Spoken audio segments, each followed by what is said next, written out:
Alright, so we're going to get to work here.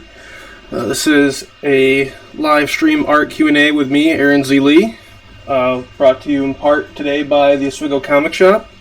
Today we are going to be working, well, I'm going to be working on some inks of a character named Pink Lemonade by Nick Cognetti, and I'm going to be inking this little pencil sketch of Juggernaut that I made in these past few weeks. You probably, well, if you're into art and into Instagram, you may know about the 6 fan arts challenge. I did a few of those. So this is the Pink Lemonade character and comic by Nick Cognetti. I'm a big fan of that. It's a great all-ages comic with a lot of great references to the comic history and community and what's inspiring to many comic book creators out there.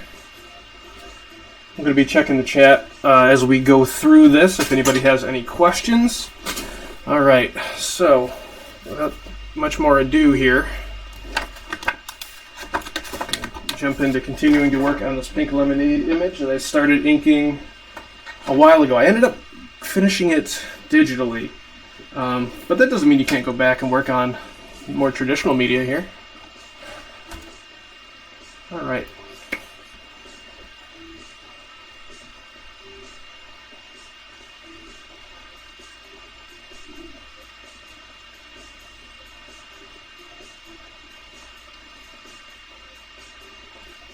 And this week I actually am wearing a tie. Somebody called me out on drawing myself wearing a tie, but not actually wearing a tie.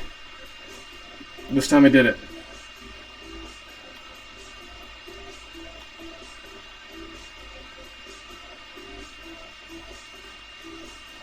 And I'm using a Pentel, I think it's called a Fude brush, F-U-D-E. You can get these on Amazon or at like a good art store, like I think the Syracuse Art Store might have these, or the Rochester Art Store. This is the FP5M. A little bit bolder of a brush. Holds a little bit more ink in the synthetic brushes at the end. So it's kind of nice because I don't need to stop to refill the ink. Even though that can be nice too, but everything has a trade-off. I'm always buying new pens and new materials to see how this stuff goes down, how that works. Of course, I don't even need an excuse to dress up. I'm one of those people who might wear a t-shirt and jeans all day. I'll go home and put on a tie. Why? I don't know. I've always been like that.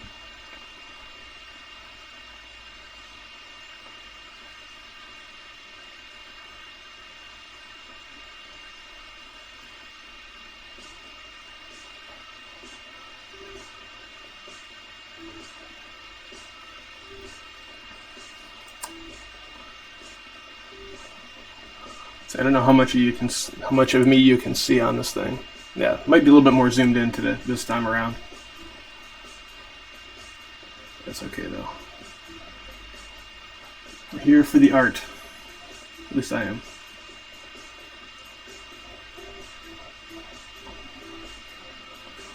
Sometimes there's these little artifacts in the pencil drawing because you're drawing kind of loose and sketchy. They're there by accident, but I kind of like them because they give a little bit more energy to the drawing. They're not mistakes, they're happy little artifact lines.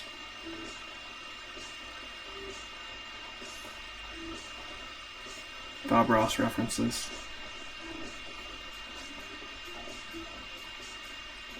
A field of art you can't get away from.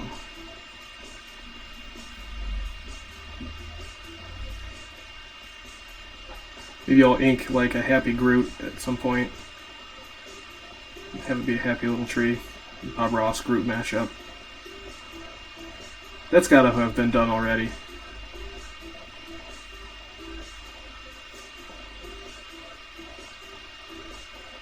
Oh, Evan, what I was saying about artifacts are sometimes when you're drawing, like there might be a little, like a piece of an eraser or a pencil line or a smudge that happens somewhere.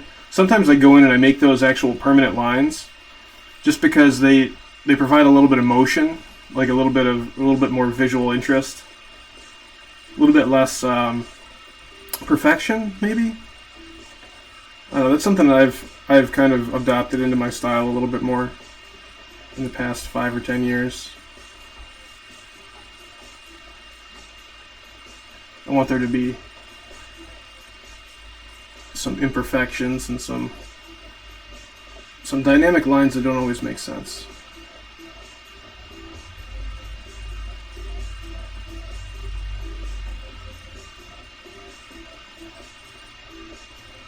I think some other artists do that too. Paul Pope might do that. The artist of Battling Boy. He's done a bunch of other stuff too, but that's a young adult book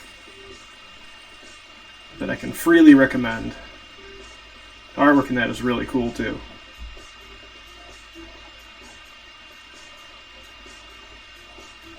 A lot of cool character designs.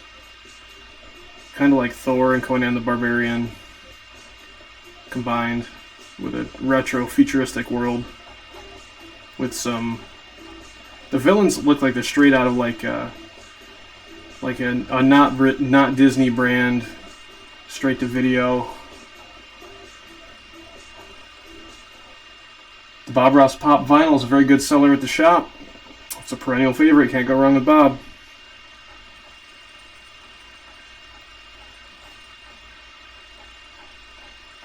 It was actually Bob Ross this year in my classroom for Halloween. And one of my students dressed up as Bob Ross too, so that was pretty cool.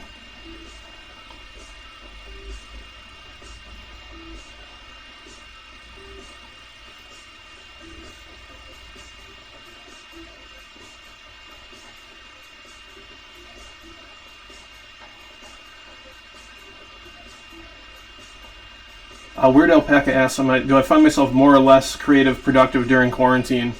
Definitely, I think more. Just because there is more time. I mean, I still have other things I need to do. But it's a good way to de-stress after doing those other things. It's also nice to escape into working on a creative project and not listen to the news. I've been watching more documentaries about creative people and the history and kind of world of a lot of different things. Been watching a lot of Star Trek: The Next Generation. I remember I got into that right as it ended as a kid, so I never was able to watch it all the way through. Just like those imaginative worlds like that. So that always inspires me to be more creative. So consuming more creative stuff, making more creative stuff. What's nice is I can put on some of those documentary things in the background while I'm working on lessons or grading things.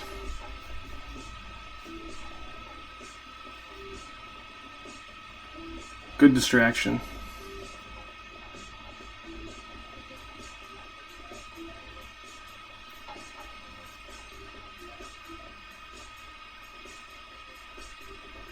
Oh, is this in dispute? We do not know where all the Bob Ross pops are. The previous owner took them. That's what Evan is saying.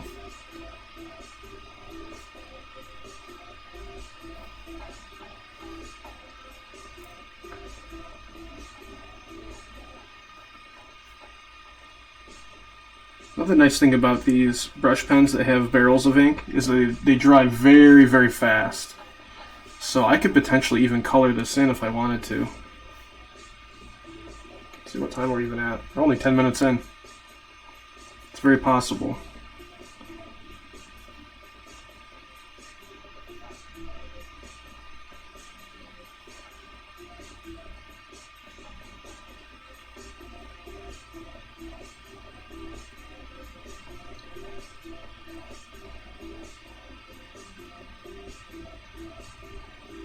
I don't know if you can hear it, but I'm playing some of my tracks that I've made over the years when some computer programs to make music.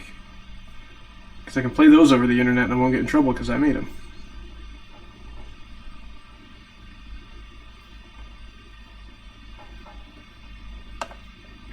Alright, that's looking pretty good. Alright, so I gotta get that shadow in there. I'll come back. There we go. What would I color with? I've got some off-brand Copics. I like watercolor a lot too. When I don't remember which store was going out of business, but they had these Premier by Nicole sketch markers at a ridiculous markdown. It was still over $100 or close to $100, but that's 48 alcohol markers, which are really nice. I think that's what I use to color in my Machine Man over here as well. Machine Man from last week.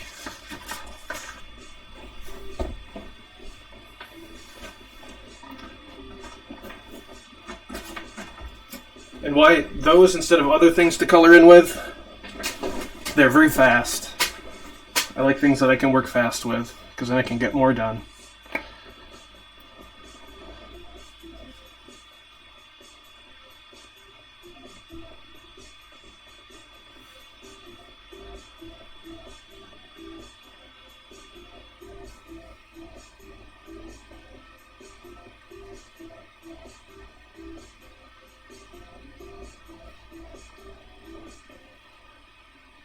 Yeah, I thought it was a good deal. It's nice about being an adult, so I can buy all the art supplies I want. No one can tell me no.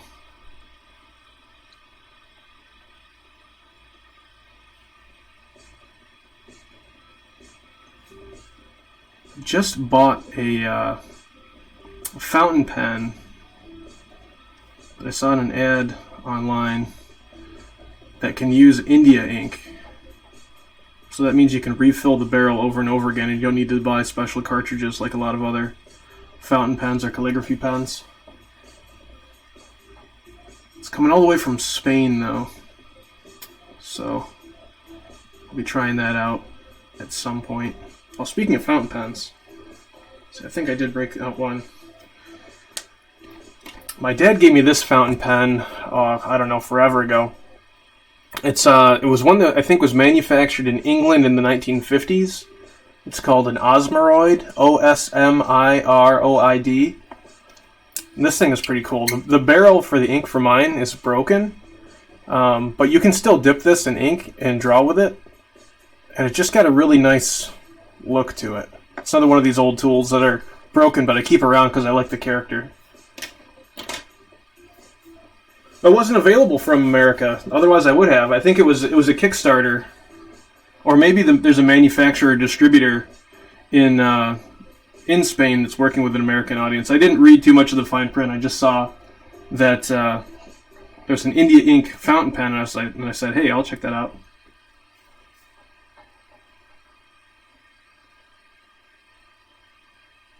All these nice brush pens are Japanese too. My dad's not really an artist. He can draw, but he hasn't really done much with it. He used to draw stuff sometimes when I was younger.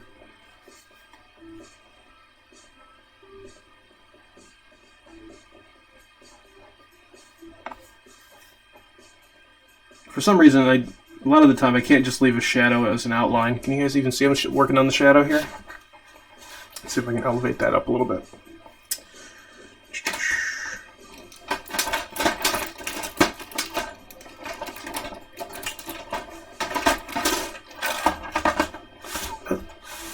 We have the technology. another little case. There we go. Alright, that was so much better. Yeah. For some reason, a lot of the time, especially when I'm working traditionally, I can't just leave the outline of a shadow a sharp outline. I always have to feather the edges. Why? I do not know.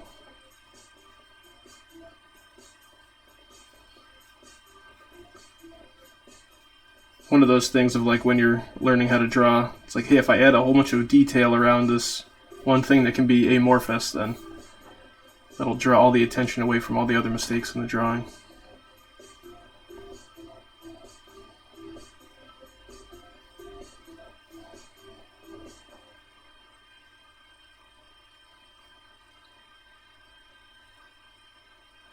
Football MM. I could do some Liefeld. There was some Liefeld references last week with adding pouches to my original character Wesley the Robot. I never did end up adding those pouches, but maybe I'll do a Liefeld spoof at some point.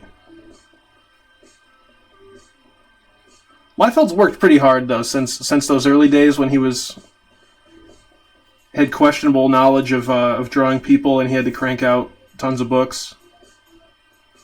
He's definitely improved as an artist.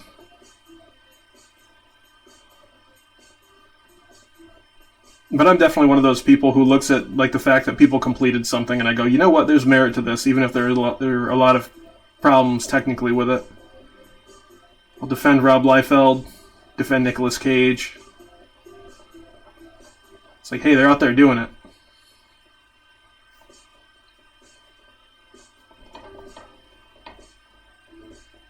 I believe, Football MM, I believe Rob Liefeld is self-taught, because he started when he was very young. I think he was a teenager when he got some of his first gigs. I don't remember, what was it, Hawk and Dove? I think that might have been some of his first published work. And that was a case where his inker was fixing a lot of his stuff. I don't remember if it was Al Milgrom, the inker, working over the top of him, or Bob Layton. Yeah, Evan's right. Sold a lot of books. He just sold one of his books, Prophet, to Netflix. I've never read Prophet, but he's doing pretty well for himself selling stuff to Netflix.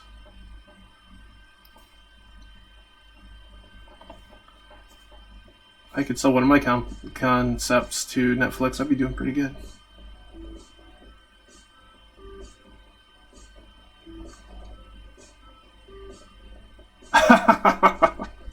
Arlene says Nicolas Cage is not improved. He's gotten better at phoning it in, for sure.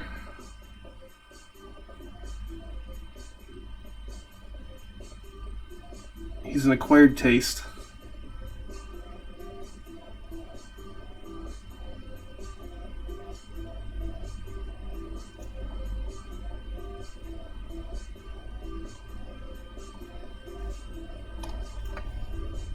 It's like one of my really good friends in high school loved David Bowie, and at the time I just did not understand David Bowie at all. I must have listened to mixed CDs of David Bowie for like 10 years, and there's just one day where I was like, oh, I get it now. And now I'm a David Bowie fan. Sometimes you just gotta stick with it for a while until it clicks.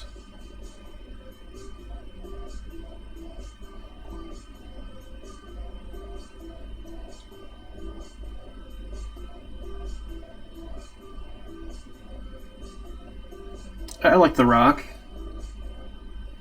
and those other movies, those Mark Miller-verse movies that he was in. He's doing some interesting work now with some interesting directors where he's doing much more horror stuff, but very surreal, very intense visuals. I can forgive a movie a lot if the visuals are good.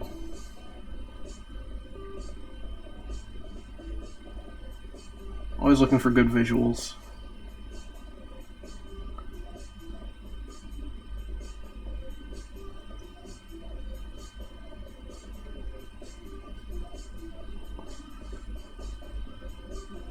Not too bad on this motorcycle here.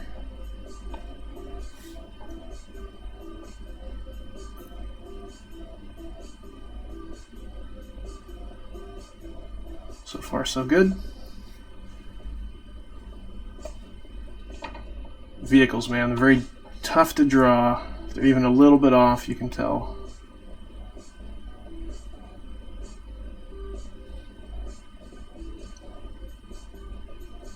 Nice thing about inking too is you got the pencil lines down.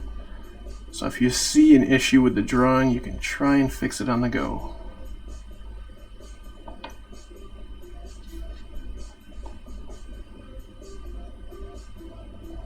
And even if you mess up the ink, you can always use whiteout. Evan asked, how do I approach drawing mechanical things like a motorcycle? Reference. Try to get it right. Draw it a bunch of times. Or if you have public domain imagery and you're just tired and it's not working, tracing paper and a photo, or you could bring it into a computer program, trace it out of there. I don't do a ton of that, but I'm trying to open myself up to the idea of it because so many really great artists talk about that, especially when it comes to meeting deadlines. Like Wally Wood, really famous comic book artist who did a lot of work for EC and Marvel and DC, I think. I don't know a ton about him, but he's very widely quoted. He says, never draw anything you can copy, and never copy anything. Never draw anything you can trace. I'm really butchering it. Never draw anything you can trace. Never trace anything you can copy. And never copy anything you can steal. I think something like that. I'm probably getting it wrong, but you get the idea. Where if you can get away with it and you can meet your deadline and the finished product looks good, go for it. If you're not breaking any laws, and the final product looks how you want it to look, that's really what we're going for. There's also those machines that classic painters use, like a Lucinda machine, if anybody's ever heard of a Lucinda machine. Something where you can reflect light onto your drawing surface, I believe, and you can trace what you see directly onto the paper. And that gets you to the point of where you can start painting or something that much quicker because you're not working on that drawing.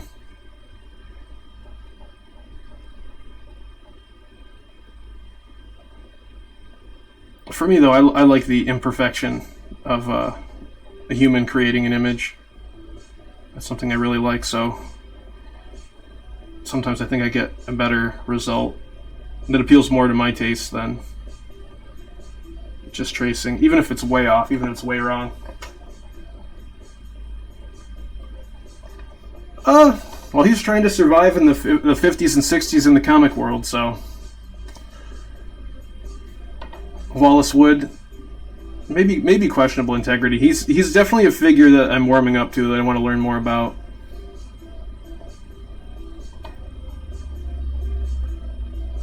I only have one of those EC collected editions. I bought the Ghastly Graham Ingalls collection. He did a bunch of the like the old witch stories. I just liked his brush style. I thought it looked really good. Alright, Football MM came in with my correction here. Wally Wood said, never draw anything you can copy, never copy anything you can trace, and never trace anything you can cut out and paste up. Yeah, that's how you make those deadlines. That's an interesting philosophy. I'd like to do some more collage in comic work. Could be interesting. Even Jack Kirby did that in his Fantastic Four run. Cut out some space stuff. So thank you for that, Football MM.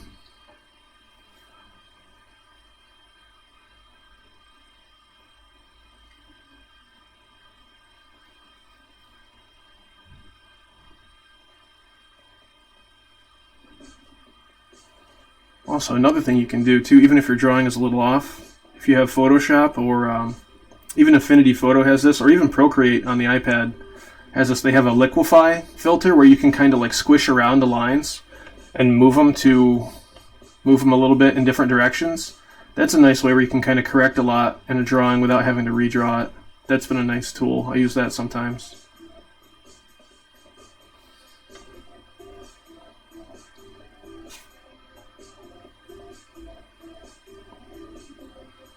So many tools to work with nowadays. It's hard to, it's like almost analysis paralysis in figuring out what tools you are going to use.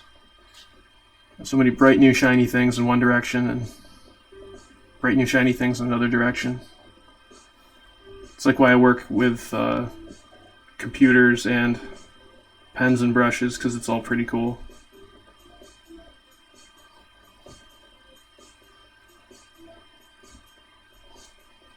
Yeah, Kirby with the paste ups.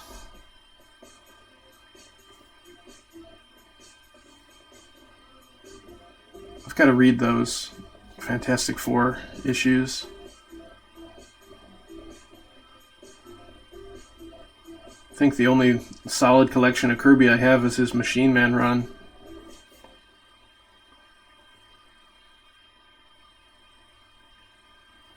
Evan says he never got into collage in comics, always took him out of the panel or the page. That means there's undiscovered country in that genre. I think there might be some way to do that that's not so jarring.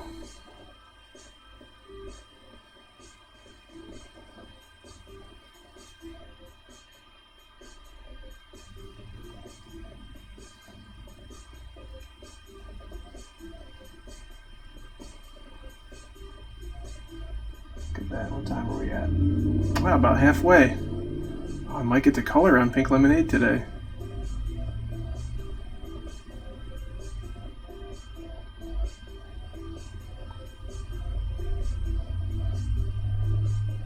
Or if not, I can ink Juggernaut. It's been waiting patiently. Yeah, Kirby with Photoshop. I don't know. That would have been... I don't know what he would have done with that. Or with the different kinds of photo reproduction and printing that we have now. You'd be doing good work, though.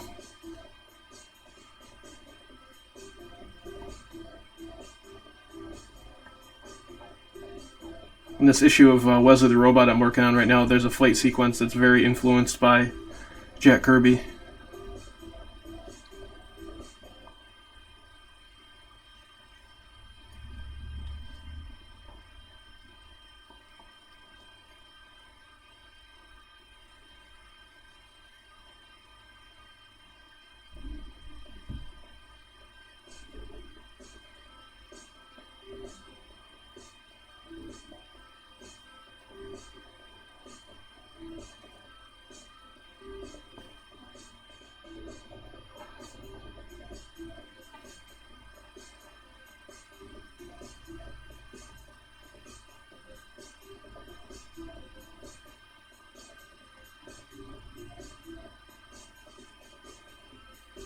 Yeah, we could break into some colors here.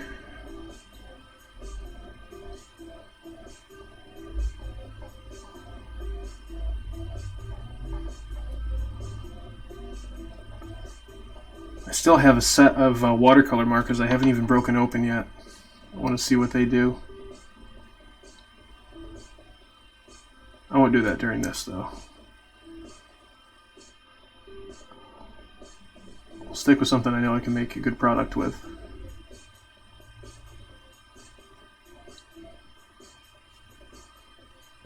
Just kind of make up some of these details in here.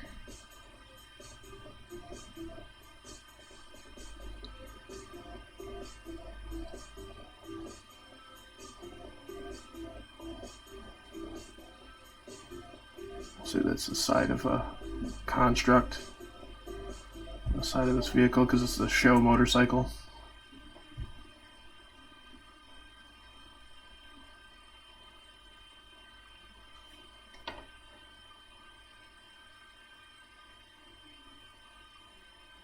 Oh, thank you, Arlene. She says, for someone who can't even draw a stick figure, it's neat to watch somebody draw.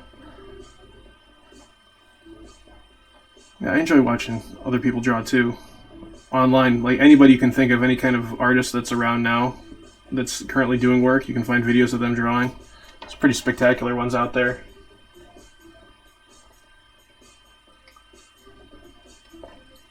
Process for picking a color scheme.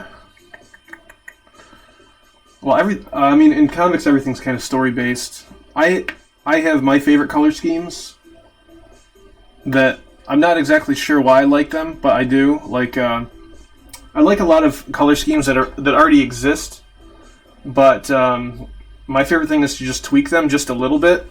Like, I really like the primary color scheme, but I like that if it was navy blue, magenta, and then like a goldenrod. So like it's still in the primary color scheme, but it's just it's all shifted just a little bit.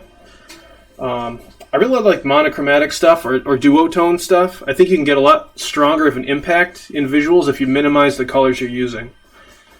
So I like to use less colors rather than more colors.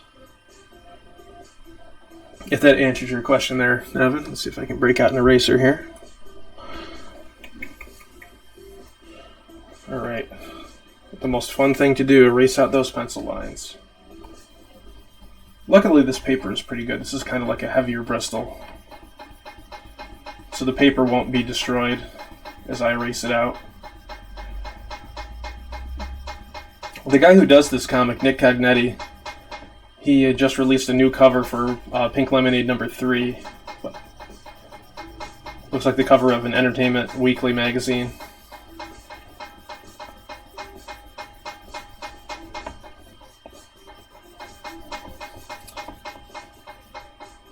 I'll have to break out the issue of that comic to check my colors, because it's been a minute since I looked at the color scheme of Pink Lemonade.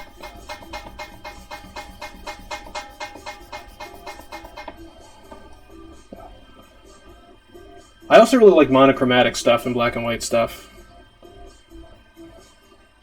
Kind of the more graphic rather than illustrative impact. Like less gradation, more stark black and white. The visual impact. Although I love shading and rendering too.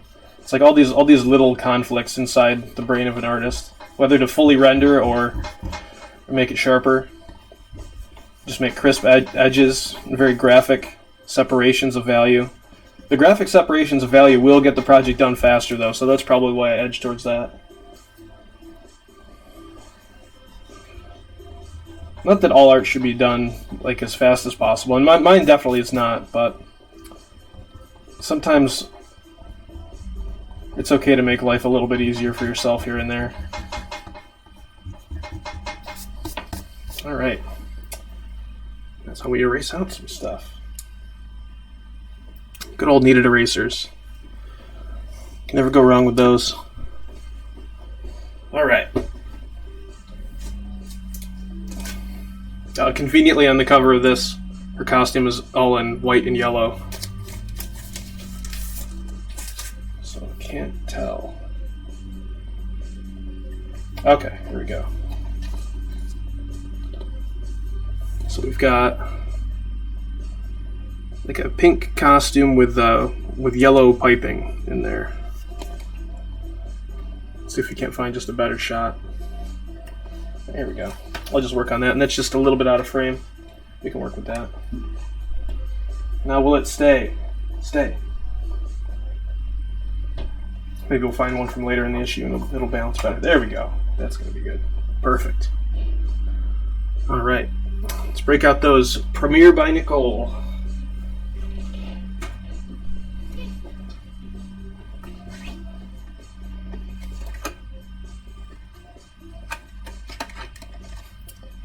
Thanks for the kind words, Weird Alpaca. Pick up a range of kind of the pink and magentas in here. Pick up a really light one. Yeah, whenever you're working with just one color, getting light, medium, and dark is good. I find if you get too much divvied up into the other stuff, it doesn't translate as well. Like if you have a million gradations, is anybody even going to see it? If you do 3, they'll notice the value change. And they'll notice that the right thing is happening, but they won't notice all the stuff. Is there a colorist who stands out to me? I really like Elizabeth Breitweiser. She's worked on a lot of Ed Brubaker, Sean Phillips stuff, and done a really nice job. Dave Stewart is really good. Jacob Phillips, Sean Phillips' son, has been coloring the work on that book lately and doing a really nice job. Jose Villaruba is somebody I remember from back in the day because he was one of the first people who started doing digital watercolors. And his stuff on Jay Lee was really, really good. I remember at that time it looked so different than the other comics I was reading, because I was reading like X-Men with that liquid coloring where everything looked chrome, which is cool to a certain extent, but I don't know, it did not fit. Like right now, I'm much more of a big fan of even flat coloring than that kind of chromed out coloring.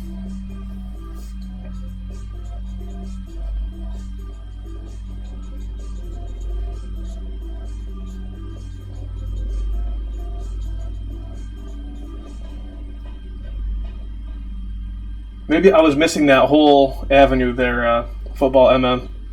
I wasn't even into the.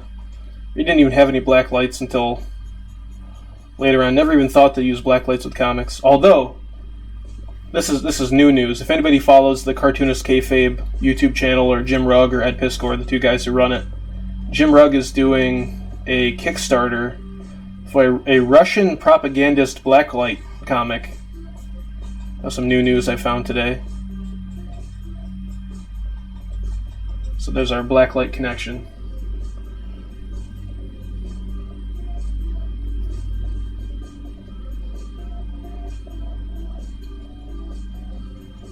A colorist I'd like to learn more about, though, is Marie Severin, who is an artist for Marvel and worked in the bullpen for a long time. I guess she did a lot of color separations and did a really nice job. All these names you don't hear about. Yes, so many connections. Football MM.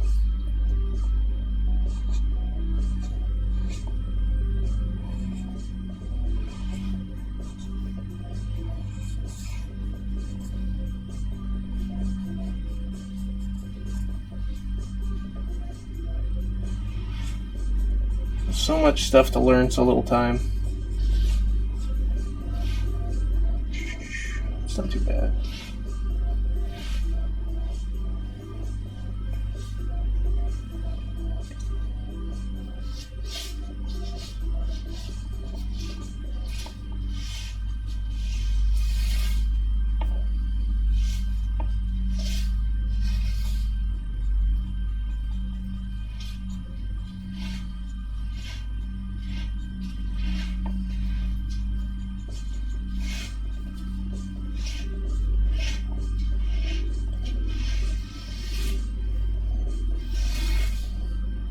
Did I not?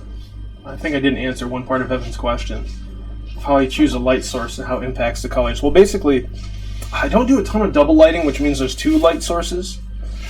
But typically, like, you think of that classic sphere that art teachers have you work on. Let's see. You've got your... Let's see, can you see that? Oh, you can kind of see that. Wherever there is a light source, the lightest part is going to be the thing closest to the light source, and it'll gradually get darker as it goes around. Just a real quick highlight, mid-tone, shadow. Even though right on the edge of that shadow it gets a little bit lighter because of that reflection, and then there's shadows under there. So it really, like, the way the lighting affects that is the value, like the lighter dark of the color. But I suspect Evan knew the answer to that already. He's giving me softball questions.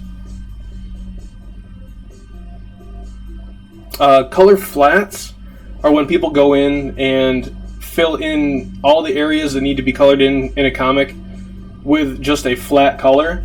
So all those colors are in the right place, and then that's handed off to like a color finisher, and then they add in all their flourishes and textures and chromed out blacklight friendly type things. In my own work, I don't really do a ton of color separations because it takes so much time, and I like that kind of rough look where, like, things are a little bit off register, or there's a bit more of a texture and a gesture to a line.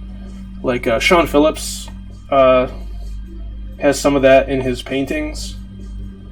I'm kind of more inspired by that because, I don't know, it's one of those things when it's overdone, it loses that energy.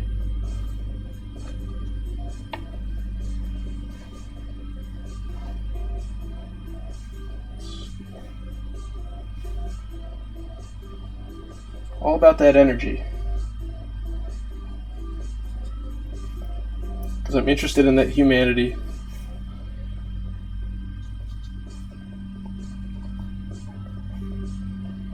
Kind of like spotting all of the, like, I mean, even with how I'm coloring this right here, I'm not coloring everything in solidly. I'm kind of anticipating where the highlights are going to be, and this is my lightest value. So this is going to be the guide to where the midtones and shadows are going to go. It takes less time, and for me, for my taste, my work looks better when I kind of just jump right into the highlights, midtones, shadows. When I try and do other stuff, it's not as successful. I'm seeing some little things I can correct in the drawing before I go too much further.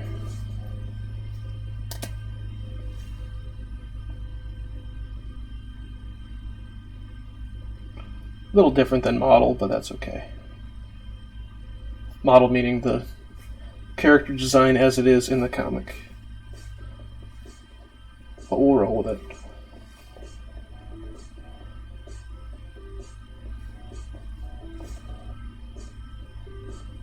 Everything kind of mimics a face on the Pink Lemonade character. The bike, the helmet. It's a good design. This guy's very influenced by Kirby.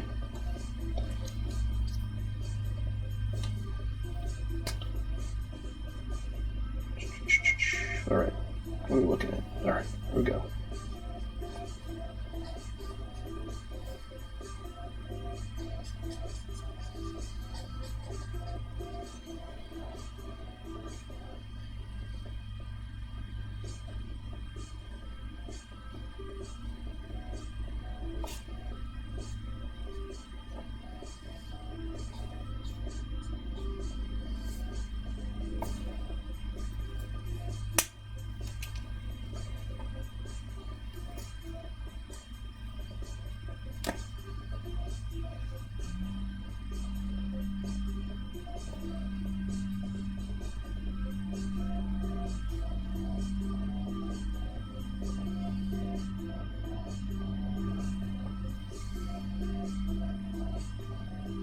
My watch is telling me to get on my feet. I am on my feet. Come on.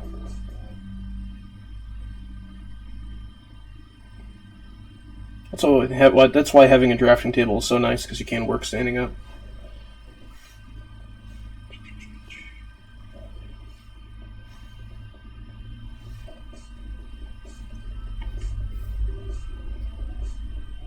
Yeah, when I'm working traditionally, Evan, I do work lightest value to darkest value, just because it's easier to make a correction in the lightest value before you go to the darker values, because those are harder to cover up and fix.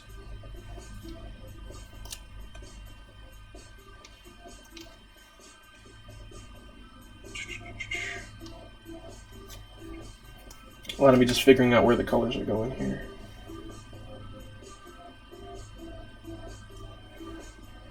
That's why I'm lazy with my design of Wesley the robot, is that he's chrome and reflective, so he's whatever color his environment is. Or he's just gray or silver.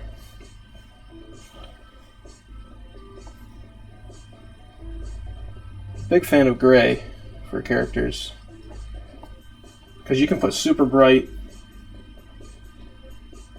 colors next to a character that's gray, and they'll kind of absorb the colors and make those colors work.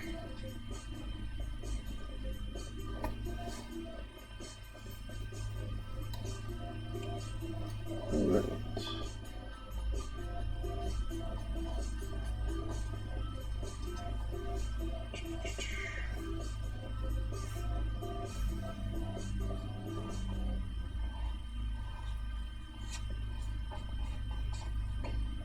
Markers like these are so nice.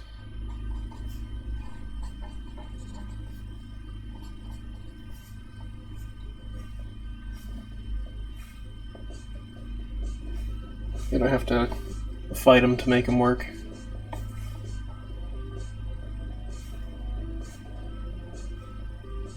Did we get all of? We got almost all of the areas where the pink needs to go.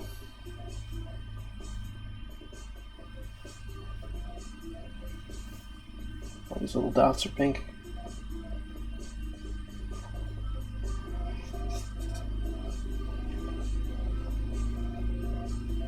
You can do some face detail.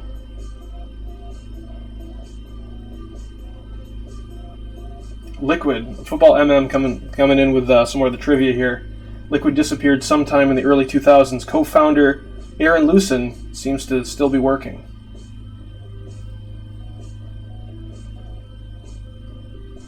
I wonder if it's like a buyout type deal where he maybe bought the business and kept working solo, or that'd be an interesting thing to find out. Definitely had their moment in the sun.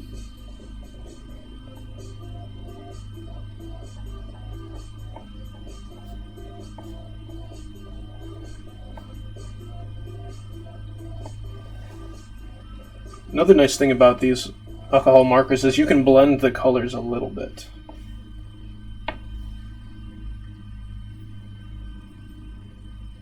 Yeah, I feel like there's a documentary or something that needs to be made about Liquid. There's not much info. Evan says, did they come from Malibu? I feel like Malibu was the first to embrace digital colors like that. I believe Malibu was one of the first companies to have really good digital coloring. I think that's why Marvel acquired them in the early 90s.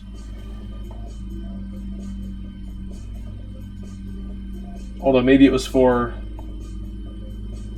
Nightman, the saxophone playing superhero. Football MM says that they did not come from the Malibu era. Because I think I don't remember exactly when they started getting work, but I feel like I started seeing their work in like by 96, 97, like through 99, 96.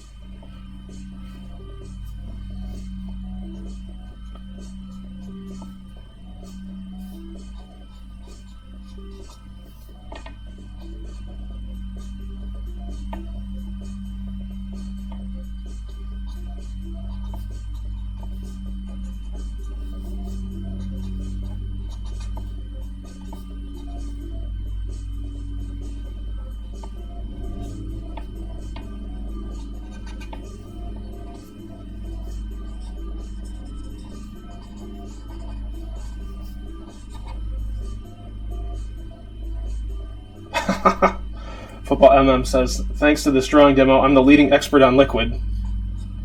Somebody's got to be.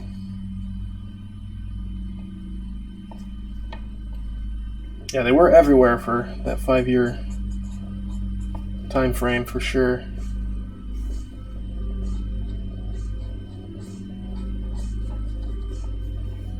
And having their name just be a phrase that I'm sure they could hire out to people if they got in a deadline crunch or something like that.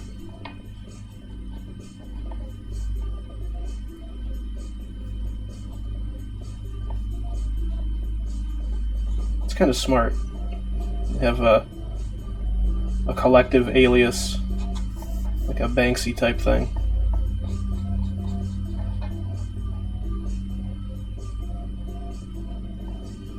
I like that Evan says I'm correct, but I forget what I was saying. Just kind of talking to myself. And the chat as well. Alright, that's looking pretty good. The difference between digital and physical coloring. Not a whole lot anymore. I mean, digital, you can make corrections a lot faster. But you can mimic traditional media very well with a lot of the digital tools now, particularly like Procreate, Photoshop, Clip Studio. In Photoshop, you can actually do like thick paint, like an impasto style. But they'll never beat well, I don't know. There definitely is character to the traditional coloring, like using traditional things to color, like painting. Like, there's a thing called blue line method. I don't know if you guys are aware of it. I think it was they had a transparency with like the line art on with blue, and then they would paint separately underneath it the painted art. I think this is how like Lynn Varley, who worked with Frank Miller and Klaus Janson and a lot of other people, worked at like the blue line painting. I know. Why can't I remember his name? I'm reading Paul Gulacy, and I can't remember the writer he worked with all the time. Maybe Doug Moench. But I'm reading Six from Sirius, and that I think is blue line painted. But I think the pro of traditional things is then you have something to sell, and the con of the digital is that if you do it all in digital and somebody wants to buy like a specific page or something like that, you don't have it on hand to sell to them. But I think if you're a shrewd businessman, you'll say that you will sell it to them and recreate it and then send it to them. Is that disingenuous? I don't know. It's still by the same artist.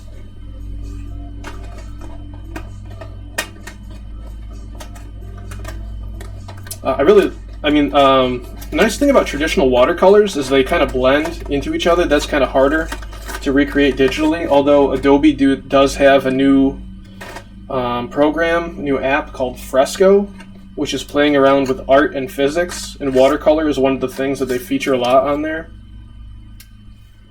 where it is starting to be able to mimic Wally Wood recreating the artwork. Well, that dude survived for a long time in a kind of a hostile industry, like during some of the worst times, like with Frederick Wortham saying that comics were corrupting the youth. But Adobe Fresco is pretty cool. I haven't been able to make it do anything good for me. I use Procreate a lot more, if I even use that. I really use Clip Studio and traditional media more so than any other thing.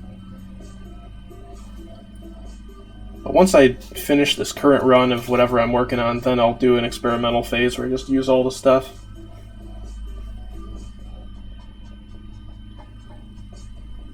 Oh yeah, look at that marigold. Is that translating well? Yeah, that's a good marigold.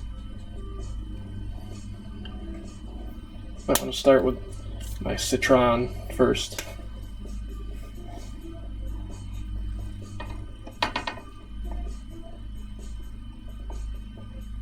Thanks, Weird Alpaca.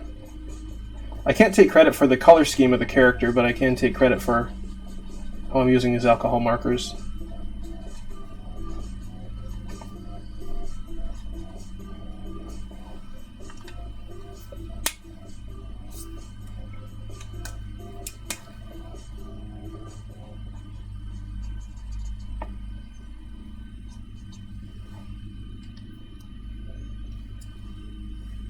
Get some of these yellow spots filled in here.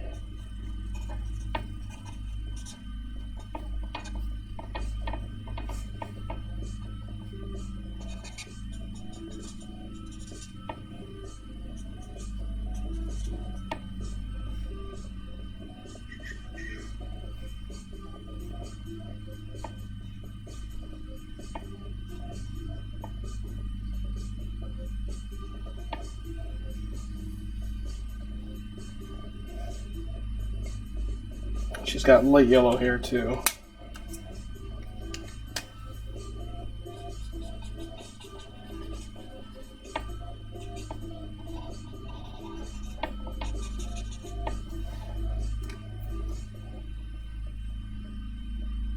Let's see. It's almost all the yellow.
Do I ever use a color wheel for choosing colors for a costume or design? Not really, I kind of wing it. I guess it comes down to like what the character is supposed to be like, and then figuring out what colors kind of accentuate that personality. It's like when I used to write music articles, I used to try and think of the quickest title I could for whatever the article was about.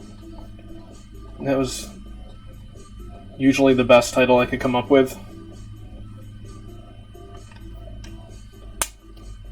Maybe I should be doing more of a process. But somebody who I've been looking up lately who has incredible color is Brendan McCarthy.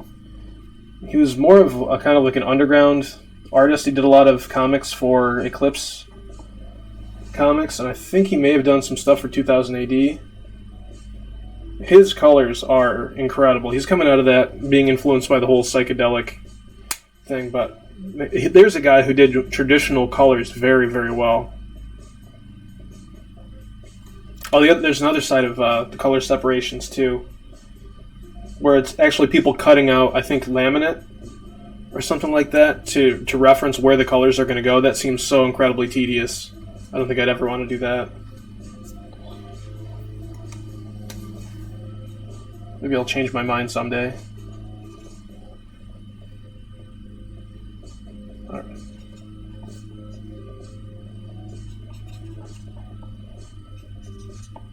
Alright, now I think I've got all the yellow down. Or rather, I know where the yellow goes.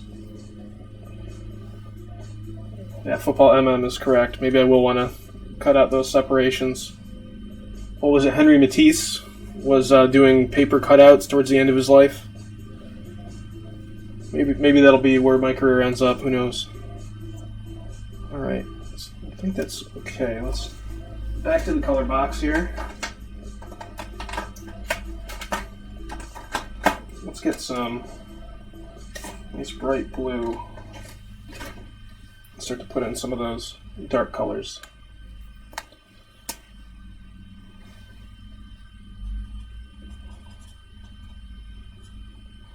Yeah, that's a blue right there. So blue, it's probably coming out black on the computer.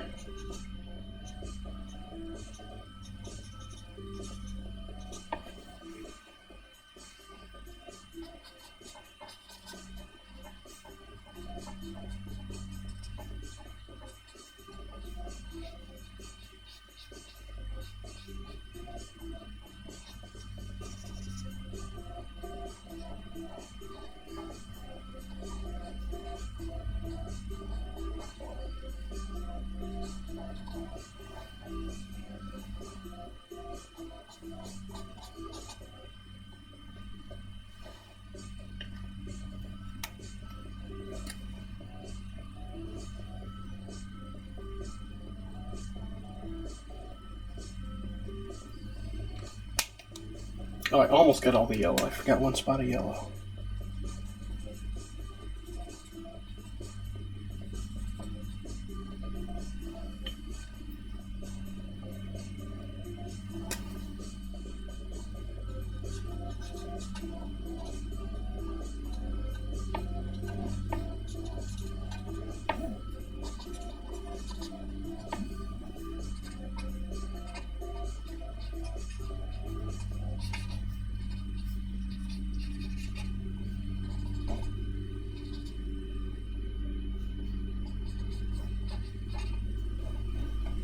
Look at that, we're almost at time again.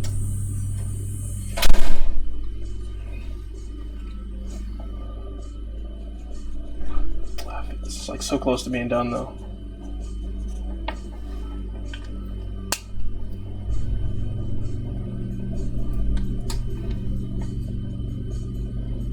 Now that I know where all the colors go, it's a lot easier just to let the subconscious take over. Just get the color in there.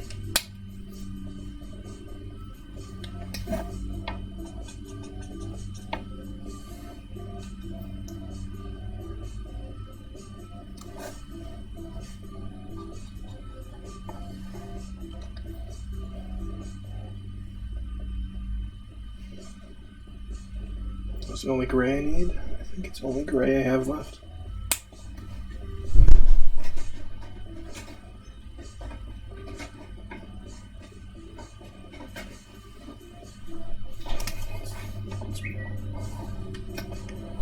Yes, Weird Alpaca. I do post my drawings on Instagram. I'll probably post this one in a little bit.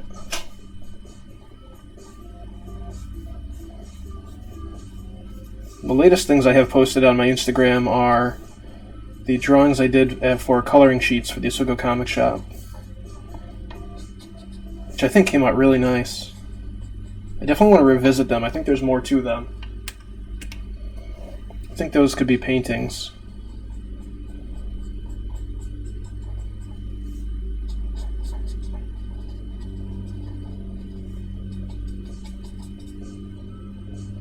My Instagram name is pensandpedals, all one word.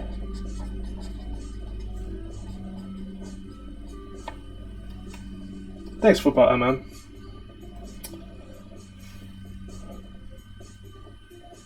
Yes, not a flower, but like a bicycle pedal or a guitar pedal.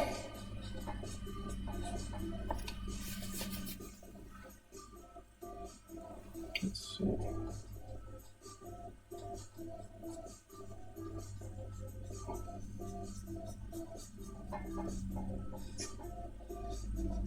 So close.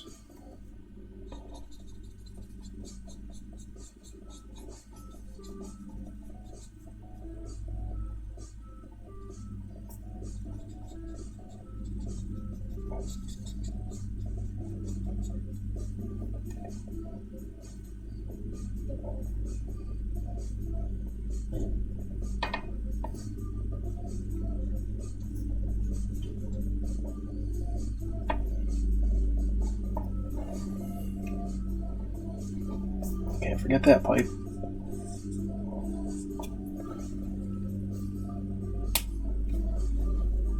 Let's see.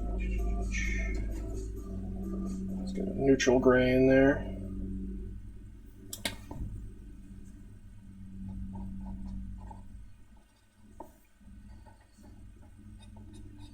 Oh, this one's a little dried out.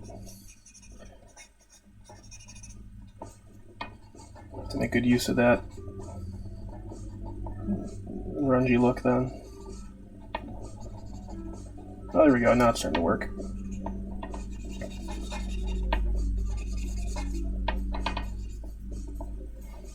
It's not too bad.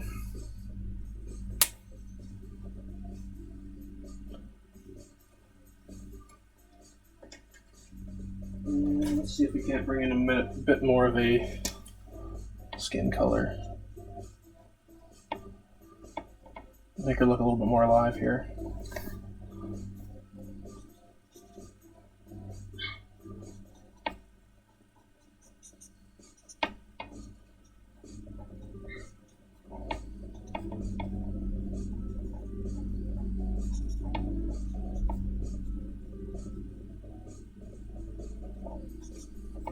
There we go. Looking more alive, less like a zombie. I think she has light blue eyes, so I'll add that in too. Well, thank you, Arlene. Get that done. I feel like her costume's maybe a little too light.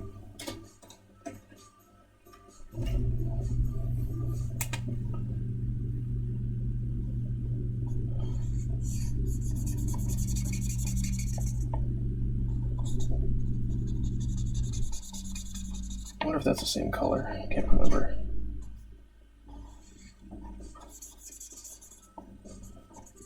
Can't make that work though.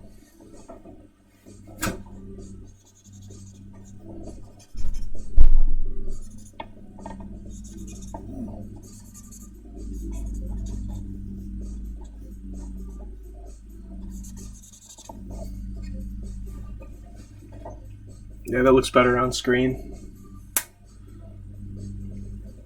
Much more pink lemonade-ish.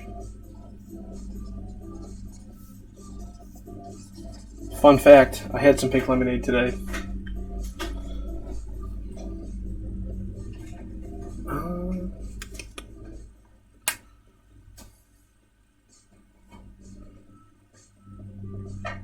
That's not too bad. Not too bad. I could probably call it a day. Might add in a background color with watercolor or something later on, but I don't think that's bad. Fun fact, Football M&M wants some lemonade as well. Good news, I believe it's widely available.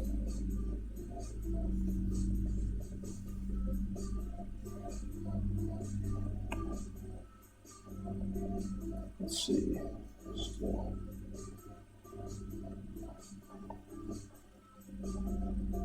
Little signature and then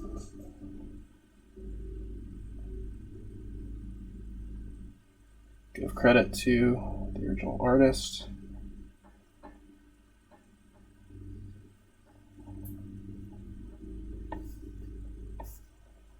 All right.